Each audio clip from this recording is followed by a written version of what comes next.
est de faciliter l'accès des jeunes et des micro, petites et moyennes entreprises aux moyens et outils de production par le biais du crédit.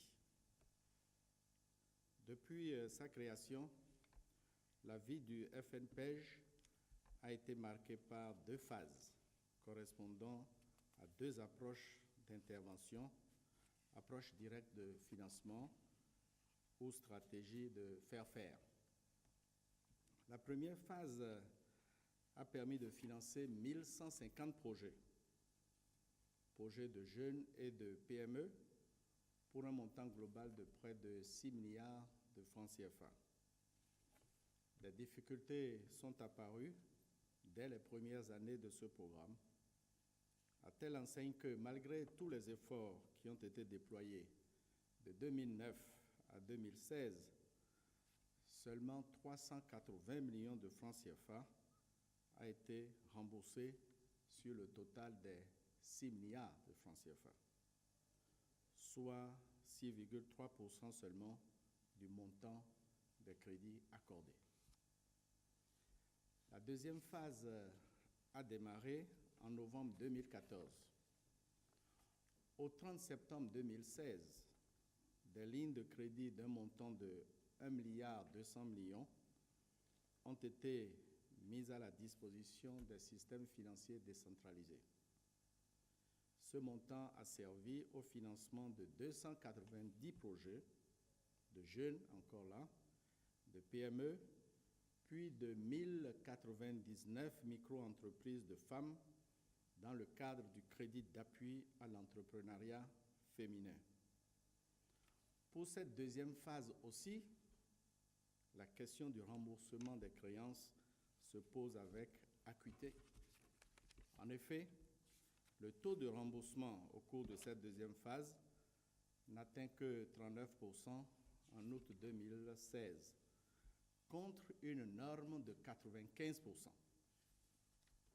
En prenant acte de cette situation, le Conseil a instruit les ministres concernés par la question à l'effet de prendre ou de faire prendre de nouvelles mesures à l'encontre des débiteurs en vue de procéder au remboursement forcé de ces créances. Le Conseil a instruit le ministre de la Fonction publique, du Travail et des Affaires sociales à l'effet d'accélérer l'évaluation de l'ensemble du dispositif dans la perspective d'une réorientation des interventions qui assurent la sécurisation des ressources. Deuxième dossier, situation des créances du Fonds national de microfinance en souffrance là également auprès des SFD partenaires. Après plus de 10 ans d'expérience, les différentes interventions du Fonds national de microfinance ont révélé toute leur importance et toute leur utilité pour les populations cibles. Malheureusement, elles ont aussi enregistré des insuffisances, voire des dérapages qui se sont soldés par plusieurs milliards de francs CFA de crédits en souffrance. Le montant total des décaissements effectués par le Fonds national de microfinance est de 42,9 milliards de francs CFA. Le montant total des créances en souffrance au 30 septembre 2016 est de 16,3 milliards de francs CFA sur les 42,9 milliards. Le taux des créances en souffrance est donc en moyenne de 38%. Le Conseil a pris acte de cette situation et a instruit les ministres concernés par la question à l'effet de faire prendre des mesures nouvelles en vue de procéder au recouvrement forcé des créances. Troisième dossier, mise en concession de la gestion de la sûreté aéroportuaire au Bénin.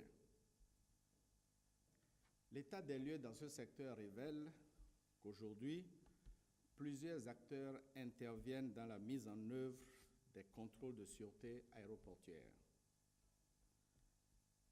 Cette pratique n'est pas conforme aux normes internationales et aux normes communautaires, et cela a été relevé par différents audits de l'OACI et de l'Union économique et monétaire ouest-africaine. Une réorganisation s'impose donc.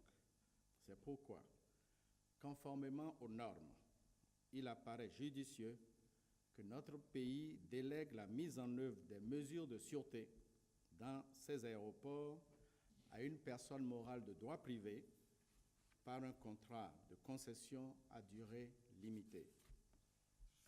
D'où la nécessité de consulter des sociétés qui ont réellement l'expertise et qui ont l'expérience avérée.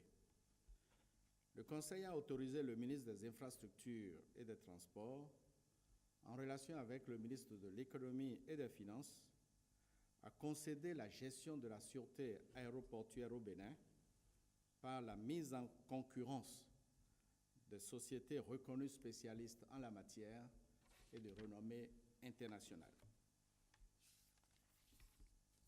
Quatrième dossier. Réparation des préjudices subis par les fonctionnaires béninois en détachement à la SECNA. Certains de nos compatriotes fonctionnaires en détachement auprès de la SECNA revendiquent depuis 2005 la réparation des préjudices subis lors de leur reclassement catégoriel dans le statut unique du personnel de cette entité, à SECNA, statut mis en vigueur le 1er janvier 1992. Un comité a été mis en place en septembre 2011 pour examiner cette question. En novembre 2016, la SECNA a entériné la proposition de mise en place d'un fonds d'indemnisation placé auprès du payeur de la délégation aux activités aéronautiques nationales du Bénin. Ce fonds sera alimenté par les ressources provenant des dites activités à hauteur du montant de l'évaluation faite par le comité technique. Le comité a reconnu les préjudices subis par les intéressés. Il a confirmé les droits à réparation ou à des moins perçus de 150 fonctionnaires béninois détachés auprès de l'ASECNA. Le montant total des préjudices est arrêté après négociation à la somme de 1,8 milliard de francs CFA. Sur cette base, le Conseil a autorisé le ministre des Infrastructures et des Transports à mettre en application l'accord conclu en mettant en place un fonds d'indemnisation de ces fonctionnaires pour solde de tout compte. Cinquième dossier. Projet de décret portant sursis à perception par l'Agence nationale du domaine et du foncier au titre de l'année 2017 de frais uniques de prestation de 4,5%. Le gouvernement, vous vous rappelez, a pris une série de mesures pour faciliter l'accès au foncier et dynamiser les activités commerciales. C'est ainsi que la taxation des enregistrements d'actes fonciers, des enregistrements d'actes d'inscription et de radiation hypothécaire, ainsi que des actes de succession, a été ramenée à un taux égal à 0%. Depuis ces mesures, il s'observe un accroissement significatif des actes de formalisation foncière et de garantie bancaire et financière. Ainsi, du 21 juillet 2016 au 31 décembre 2016, le nombre d'actes enregistrés à l'ANDF est de près de 33 000 conventions. Pour 2017, le nombre d'actes à enrôler est estimé à 20 000 actes. Fort de cela, le gouvernement, toujours préoccupé par l'allègement des procédures et incidences financières au profit des populations, a décidé de surseoir, au titre de l'année 2017, à la perception au profit de l'ANDF des frais de prestation fixés à 4,5% de la valeur vénale des immobilisations. Le Conseil a pris un décret à cet effet. Sixième dossier. Fraude sur le permis de construire au niveau du chantier de l'immeuble R+8 avec sous-sol et mezzanine, si au quartier Djoméhoutin, parcelle D, lot Z, titre foncier 6063 du livre foncier de Cotonou. La mairie de Cotonou a délivré le 6 juillet 2015 un permis de construire autorisant les bénéficiaires à réaliser un bâtiment de type R+4 avec sous-sol et mezzanine sur la parcelle citée. Une visite de ce chantier a été effectuée le 4 janvier 2017 par les services techniques du ministère du Cadre de Vie et du Développement durable.